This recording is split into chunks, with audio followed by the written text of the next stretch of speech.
A day in my life ay tara samahan niyo na naman ako sa magulong paliwanag at sobrang bitter na auntie. At higit sa lahat sa aking mga stalker. Nadagdag na naman sa content mo. Ay siya ay hayain na kung kayo nag-i-stalk sa akin at ako na may nagpapasalamat. Hindi dahil sa inyo, hindi magiging libo ang mga viewers ko. Walang ganun, te. At higit sa lahat, nagpapasalamat ako sa mga solid fans ko. Maraming salamat sa inyo. Hayaan nyo nga, pag nga ako'y sumikat, hindi ko talaga kayo makakalimutan. Ikaw ay may pagsikat pang nalalaman. Nakala mo naman ay famous. Ay siya ay maiba na nga tayo dahil nga ang best friend ko ay nagdalawang araw dito. Di syempre, hindi pwedeng mapahayaan luto ng inyong auntie. Bali ari nga, nagluto nga ako ng chame. Gusto ko nga sanang lutuin ay lomi. Abayanong arte naman na rin best friend ko. Yung chame na lang daw ang luto. Ako naman ay masunuri. Bali nagsaing na nga rin ako din para tipid na din sa ulam. At dahil mahilig nga akong magluto, kaso nga lamang niluluto ko ay walang hilig sa akin. Ayano yun, ano? May nagtanong nga din doon sa akin TikTok kung ano daw punto ng aking salita. Hindi ko nga din malaman kung anong punto ariyan. Kung makakarinig na lamang ang makakaalam nito kung ano talagang punto ko. Dito, punto doon. Ano daw? At ayun nga, hindi ko nga akalain na aabot sa 1,000 ang aking mga viewers. Talaga naman nagpapasalamat ako dahil nga kumikita na ako. Ano daw? Saan kumikita?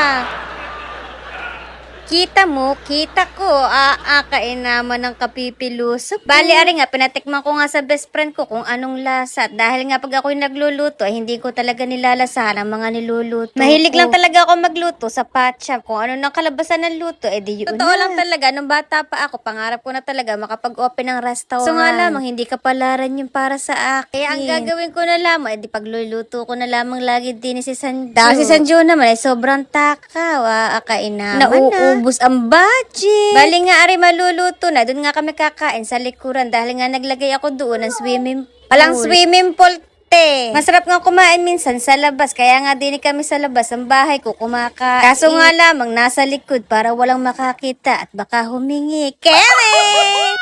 At ari nga, kumain na nga kami kasi nga ayoko nga talaga ng pagkain. Gusto ko talaga pag kumakain ako ay mainit yung mapasupaso. Hindi ko alam kung ako lang klaseng tao ang kumakain talaga ng sobrang init sa pagkain at tuwang-tuwang kainit. Tapos yung mapapaso ang dila at magre-reklamo. Naara na nga rin din si Sanjo at nakik-voice over na rin sa kanyang mami.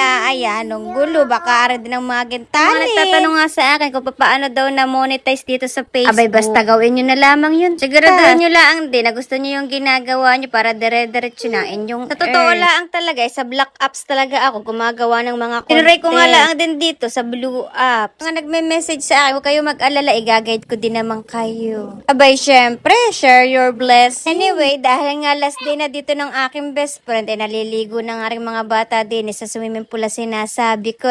Akala mo na may totoong swimming pool. Dahil nga paalis na rin itong mga ito mamaya, hinaya ako na muna, nagkwentuhan na nga lang din kami muna dito ng aking sigurado best friend. Sigurado matatagalan uli ang pagbalik niya dito sa amin na Rojus. Ay mapagod kami!